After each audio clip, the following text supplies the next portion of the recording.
चाहे वो हथरस हो या लखीमपुर खीरी, चाहे वो सिंघू बॉर्डर हो या वायनाड या वो मणिपुर हो, हमेशा वो दूसरों की उम्मीदों पर खड़ी उतरी। अरे बाप रे, ये तो धोती खोल रहा है। मैडम, सिर्फ एक ही बात बोलनी है कि पापा दूसरे देश की वॉर रुकवा सकते हैं, but why was not a second given to comfort the people of Manipur?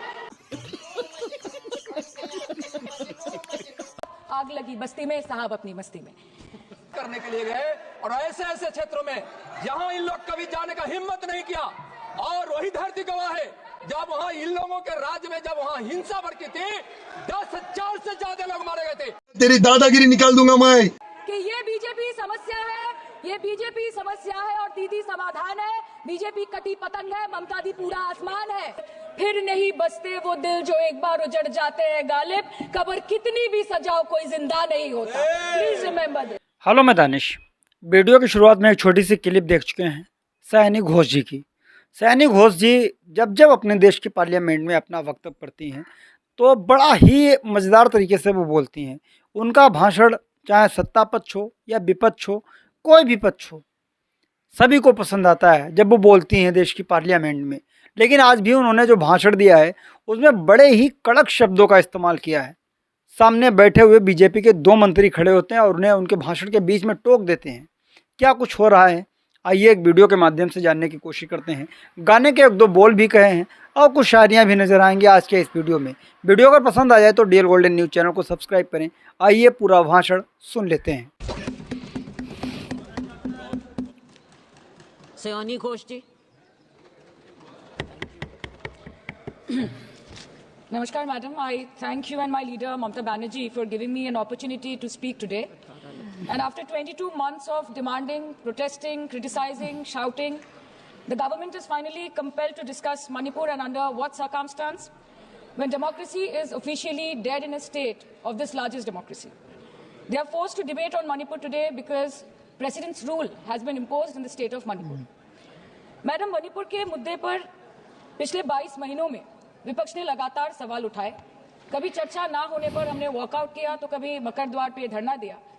लेकिन हमें सबसे ज्यादा उम्मीद जिनसे थी हमारे आदरणीय प्रधानमंत्री जी, ना उनके मन में मणिपुर के लिए कोई जज्बा दिखा और ना ही उनके बातों में मणिपुर का कोई जिक्र उठा।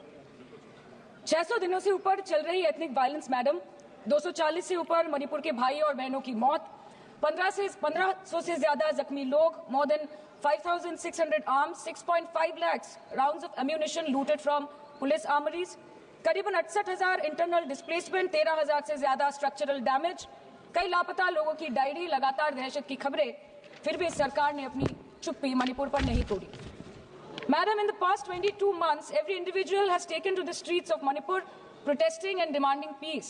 The apex student body of the Northeast staged a protest against the Prime Minister and the Home Minister for their failure to handle the crisis. The Indigenous Tribal Leaders Forum, the Kuki Front, organized a mass rally alleging that the central agencies were cherry-picking in order to appease the majority community at the expense of the minorities. Madam, कल तक Meitei community के महिलाओं ने protest stage किया और home minister को अर्ज किया कि आप जाएं और मणिपुर में शांति लाएं। अध्यक्ष महोदय, कम्युनिटी चाहे कोई भी हो, मणिपुर के लोग हमारे अपने लोग, और हम आपसे बस यही कहना चाहते हैं कि whether you like this fact और नॉट, मणिपुर इस देश का ही हिस्सा है। मैम, 550 से ज्यादा civil society organisations, retired bureaucrats, police officers, activist, lawyers, film makers, journalist, academics, writers, they had to unitedly issue a public statement urging the Honorable Prime Minister to speak out about the ongoing ethnic violence in Manipur, but there was pin drop silence from the Prime Minister's end. और जब वो पहली बार बोले तो उन्होंने मणिपुर के अब के हालात के लिए कांग्रेस की तब की सरकार को कोसा, जबकि मणिपुर में डबल इंजन उन्हीं की चल रही थी। Sir, only a few empty words were spoken by the Prime Minister and not even a single substantial step was taken by the central government to handle the Manipur crisis. It was the widespread reporting of this shameful incident of public humiliation of 2 tribal women which led to the judicial intervention of the Supreme Court demanding accountability from the state government. And unfortunately, the United Nations too raised alarms about the blatant abuse of human rights in Manipur, citing reports of extrajudicial killing and sexual violence. What is the point? What is the point? What is the point of discussing Manipur, madam? What is the point of discussing the budget of Manipur? Manipur has experienced higher inflation rates every month since violence broke out in the state. 70% of Manipur lives in the villages with a monthly inflation rate of 10 to 12%, the highest inflation among all states in the country. Youth employment in Manipur is at 23%. मंत्री जी, मणिपुर पर इसी सदन में बार बार बातें रखी गई हैं। नहीं रखी गई, रखी स्पीच Sorry, sir. रखी गई, गलत बात है। और गृह मंत्री जी भी, प्रधानमंत्री जी भी अपने भाषण के क्रम में वहां की स्थिति को बड़ी स्पष्टता के साथ रखे हैं। इस तरह के बयान करके, गुमराह करके, अराजक स्थिति पैदा करने के लिए जो मणिपुर शांति की ओर बिल्कुल बढ़ चुका है, उसके लिए महोदय सदन में इस तरह से क्यों बोला जा रहा है महोदय? Budget for healthcare slashed by 23% and 11.5%, and budget for education slashed by 17% and 5.6% in the past 2 years. Budget for nutrition has been cut by 25%. Social security spending for tribal communities have seen a massive cut of 47%. And price rise is bleeding every family dry, no matter what their ethnicity be. What has the Manipur budget demands of grant proposed for reducing inflation and ease supply chain for the network of the state? Approx 6,164 children between 6 months to 6 years, 2,638 adolescent girls, 232 pregnant women, 753 lactating mothers are currently living across 325 camps in Manipur. By April 2024, 554 babies were born in relief camps since the violence erupted, including 2 maternal deaths as per official data. Madam, media reports के अनुसार चुराचंदपुर के एक relief camp में 80 से ऊपर लोगों की मौत हो चुकी है, कभी ट्रॉमा तो कभी मैलन्यूट्रिशन तो कभी बीमारी से। एक 36 साल के नौजवान ने एक रिलीफ कैंप में अपनी खुद की जान ले ली। 665 days of continuous conflict assaulted the well-being of 30 lakh people of Manipur. Youth has no future. Women and children are cramped in the relief camps. Elderly says that they have no hope for the future.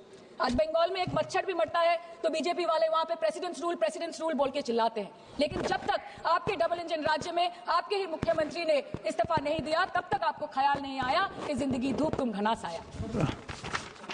Madam, my humble question is, if president's rule was the solution, why was it not imposed months ago, when people were continuously dying and houses were set ablaze?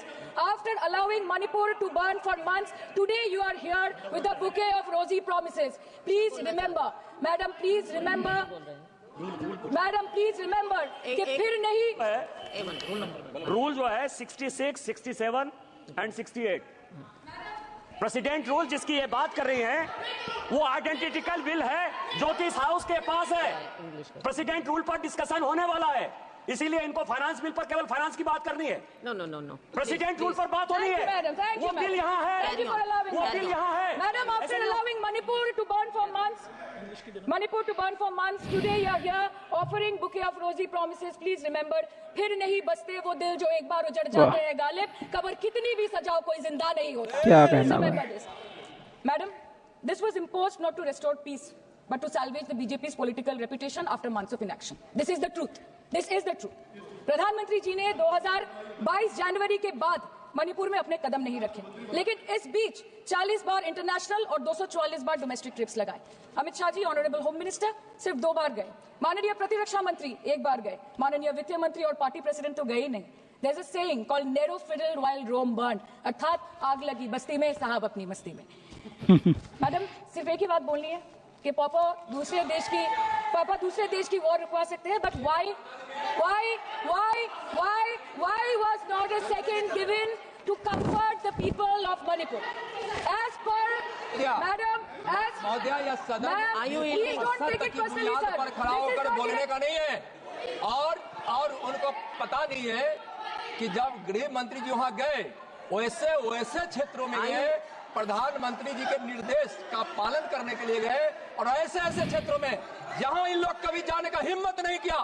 और वही धरती गवाह है, जब वहां इन लोगों के राज्य में जब वहां हिंसा भड़की थी, 10,000 से ज्यादा लोग मारे गए थे। क्या यहाँ सदन को क्यों गुमराह किया जा रहा है? और budget The Home Affairs was said that the ministry will talk to both the groups so as to bridge the ethnic divide at the earliest, पर उस ब्रिज का टेंडर अभी तक पास नहीं हुआ. The bridge has not yet been constructed. Mr. Shah visited Manipur on 29th May 2023 and constituted a peace committee under the chairpersonship of Governor of Manipur. But there has been no development since. बाद में देखा गया that the governor को जबरदस्ती वहां से हटा दिया गया because she echoed the voice of the people of Manipur saying that Manipur के लोग दुखी है, मणिपुर के लोग अपसेट है. उन्होंने सिर्फ मांगा था कि प्रधानमंत्री एक बार आए और उनसे मिले. इसमें इतनी गलत बात कुछ नहीं है madam. Is this the reason why the government always shies away from discussion and debate? The truth is double engine ran over the people of Manipur. The double engine, your double engine ran over the people of Manipur. And on the other hand, we have our leader, madam. जब कभी भी कहीं कोई दुर्घटना घटी, जब कहीं बस्ती में आग लगी, जब कहीं आंधी उठी, हमारी लीडर वहां खुद जाके खड़ी हो गई. और जहां खुद नहीं जा पाई, वहां पे उन्होंने अपना डेलीगेशन भेजा, चाहे वो हथरस हो या लखीमपुर खेरी, चाहे वो सिंगू बॉर्डर हो या वायनाड या वो मणिपुर हो. हमेशा वो दूसरों की उम्मीदों पर खड़ी उतरी. इसलिए हम गर्व के साथ बोलते हैं, हम गर्व के साथ बोलते हैं, हम गर्व के साथ बोलते हैं कि ये बीजेपी समस्या है, ये बीजेपी समस्या है और दीदी समाधान है. बीजेपी कटी पतंग है, ममता दी पूरा आसमान है. ये बोलते हैं हम. और अंत में मैडम मैं बस इतना ही कहना चाहती हूँ कि आप मणिपुर का बजट बनाएं, सप्लीमेंट्री बजट बनाएं. इस देश में मंदिर बना रहे हैं, इस देश को मंदिर बनाएं, इस देश को मंदिर बनाएं. नए भारत में गवर्नमेंट है पर गवर्नेंस नहीं, बजट है पर बचत नहीं, खर्च है पर रोजगार नहीं, बाग है पर बहार नहीं. ऐसे भारत को हम जानते नहीं, ऐसे सरकार को हम पहचानते नहीं. आज माननीय प्रधानमंत्री जी मॉरिशस गए, उनको हमारी तरफ से बड़ी शुभकामनाएं. एक तरफ मॉरिशस है, एक तरफ मणिपुर. मंत्री जी, यस, हाँ, Excuse me, बोलिए. मंत्री जी, आपसे हम बोलना चाहते हैं, madam, this is a gross abuse of the chair's indulgence. This is a gross abuse No, by an Minister. honorable member No, you cannot who is point fingers at the chair. No, I'm sorry. who is exceeding the I'm limit sorry. of a debate I'm sorry. on the I'm sorry. You appropriation cannot bill. say that. And I'm she sorry. is I'm sorry, indulging Minister. in This abuse is- of the indulgence No, that the chair is showing to her. No, And this is Minister. absolutely not acceptable. Raju Bishta In this ji. house, Raju Bishta, when the boliye. appropriation bill is being Raju discussed, Bishta. the rules have to be followed. Raju Bishta, Please give us a ruling on 218. honorable member Give us a ruling on 218. Honorable member is referring to 218. Yeah. That is appropriation. Manipur appropriation. This is Manipur. Madam, Raju Bishta, धन्यवाद madam. Raju Bishta. हो गया, इनकी बात आ गई है ma'am. हो चुका है आपका रिकॉर्ड. आप बैठ जाइए अब. राजू बिष्टा. धन्यवाद. हो गई बात. आ गई, रिकॉर्ड पे आ गई. राजू बिष्टा. धन्यवाद मैडम, आपने मुझे बोलने का मौका दिया, मैं आपका बहुत आभारी हूँ. राजू बिष्टा. दीदी आपका माइक बंद हो चुका है. इस वीडियो को देखने के बाद आप क्या कहना चाहेंगे, कमेंट्स करके ज़रूर बताएं. ये वीडियो देखने के बाद हमें तो भाई बहुत अच्छा लगा, क्योंकि साया घोषणी जी जब भी बोलती हैं देश की पार्लियामेंट में, दुनिया उन्हें सुनना पसंद करती है, क्योंकि बड़ा ही इंटरटेनमेंट के साथ वो अपने भाषण देती हैं और जायज़ मुद्दों पर सवाल खड़ा करती हैं. मणिपुर का उन्होंने अपने इस भाषण में बहुत ही ज़्यादा जिक्र किया. मणिपुर चीख रहा है, चिल्ला रहा है, बुला रहा है, आवाज़ दे रहा है. देश के प्रधानमंत्री जी आएँ, हमसे मिले आकर, बातचीत करें आकर, उनके लिए ख़ास बजट पेश किया जाए. कुछ ऐसी चर्चा की गई आज के इस वीडियो में, और इस भाषण को सजाया गया जो सायनी घोष ने जो भाषण दिया है. तो आप इस वीडियो को देखने के बाद क्या कहना चाहेंगे, कमेंट्स करके ज़रूर बताएं. मिलते हैं किसी और वीडियो के साथ. दुआ में याद रखना. जय हिंद.